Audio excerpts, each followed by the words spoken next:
নমস্কার বন্ধুরা, বনশ্রী কুকিং হাবে আপনাদেরকে স্বাগতম। আবারও নিয়ে এসেছি আপনাদের জন্য একটা নতুন কিছু।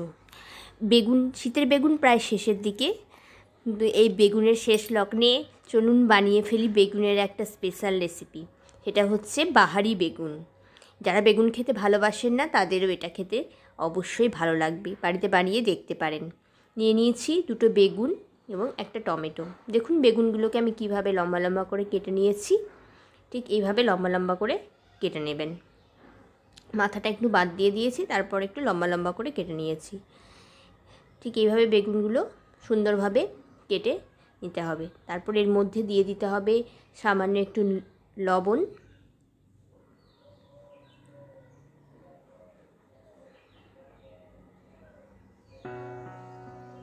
এরপর এর মধ্যে দিয়ে দিতে হবে সামান্য একটু হলুদ।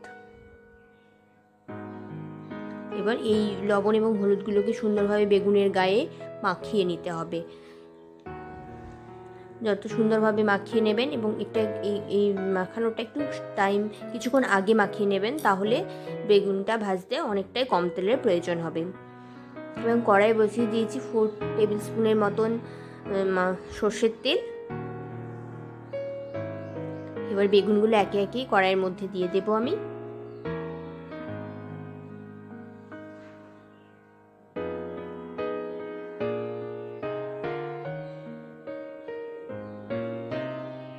সমস্ত বেগুনগুলোকে একে একে কড়াইয়ের মধ্যে দিয়ে দিয়েছি। এবার বেগুনগুলোকে উল্টে পাল্টে ভেজে নিতে হবে সুন্দর করে। একটু ঢাকাও দিয়ে দেবেন, ঢাকা দিলে বেগুনটা সিদ্ধ হয়ে যাবে বেশ ভালোভাবে। দেখুন উল্টে পাল্টে খুব সুন্দরভাবে যখন লালচে হয়ে ভাজা হয়ে এসছে, আবারও কিছুক্ষণ ঢাকা দিয়ে দেবেন, যাতে বেগুনটা থেকে খুব সুন্দরভাবে সিদ্ধ হয়ে যায় এবং কালারটাও খুব সুন্দর আসে। দেখুন বেগুনগুলো প্রায় আমার ভাজা হয়ে গেছে। এমতো অবস্থায় আমি প্লেটে তুলে নেব।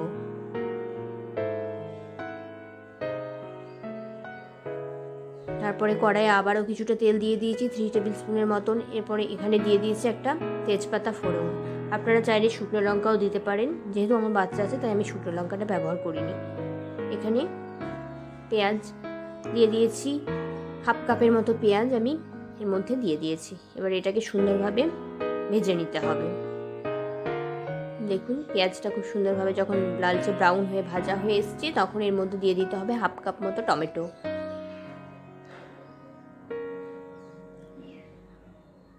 টমেটোটা দেওয়ার সঙ্গে সঙ্গে আমি এর মধ্যে দিয়ে দেবো হাফ টিস্পুন মতন লবণ, যাতে টমেটোটা সুন্দরভাবে গলে যায়, তাই এই লবণটা আমি ব্যবহার করেছি। এরপর এটাকে গলে যাওয়ার জন্য কিছুক্ষণ ঢাকা দিয়ে রেখে দিতে হবে লো ফ্লেমে।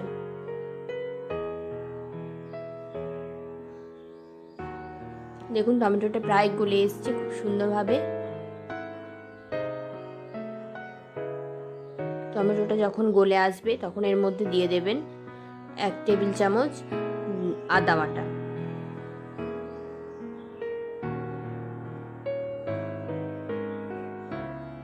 আদা বাটাটাকেও এর সাথে খুব সুন্দরভাবে মিশিয়ে নিতে হবে। এরপরে এর মধ্যে একে একে গুঁড়ো মশলাগুলো আমি দিয়ে দেব, যেমন 1/2 টিস্পুন হলুদ গুঁড়ো, 1/2 টিস্পুন জিরে গুঁড়ো,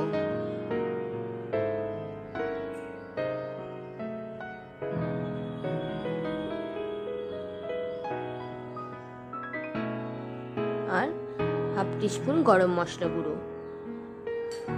এই সমস্ত গুঁড়ো মশলাকে একসঙ্গে আবারও মিশিয়ে নিতে হবে খুব সুন্দরভাবে।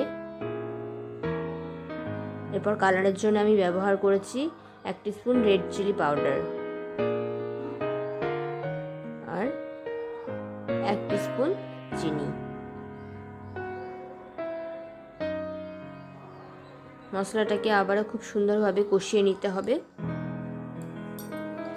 কষানোর জন্য আমি ব্যবহার করেছি সামান্য একটু জল, যাতে মশলাটার কাঁচা গন্ধটা চলে যায়, তাই একটু জল দিয়ে মশলাটাকে আমি সুন্দরভাবে কষিয়ে নিচ্ছি।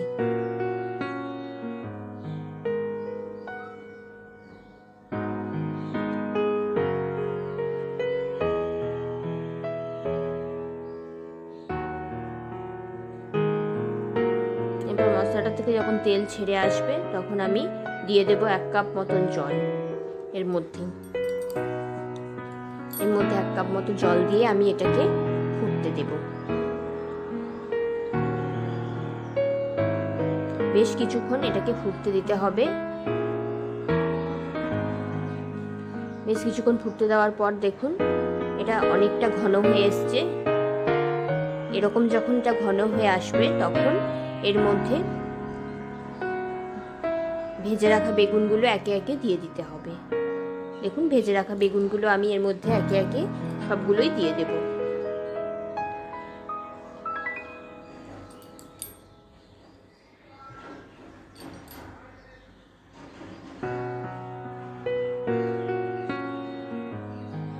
এইভাবে কিছুক্ষণ এটাকে রান্না করে নিতে হবে বেগুনগুলো দিয়ে।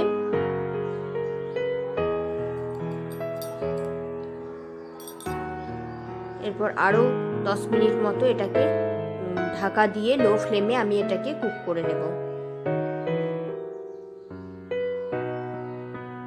দেখুন 10 মিনিট পরে ঢাকা খুলে এটা খুব সুন্দর কালার এসেছে। এটা রুটি বা ভাতের সাথে খেতে ভীষণই ভালো লাগে। আপনারা বাড়িতে বানিয়ে অবশ্যই একবার দেখে আমাকে জানাবেন কেমন লাগলো আপনাদের এই বাহারি বেগুন।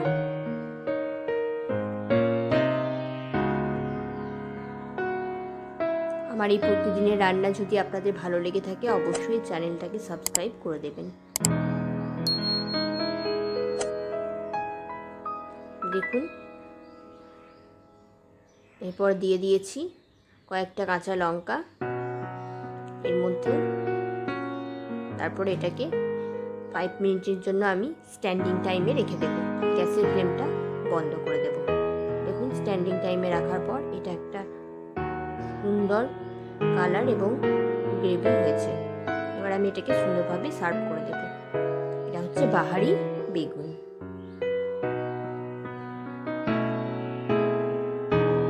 দেখতে এবং খেতে দুটোই ভীষণ ভালো।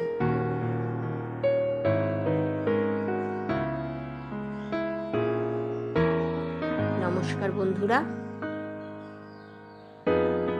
আমার পাশে থাকার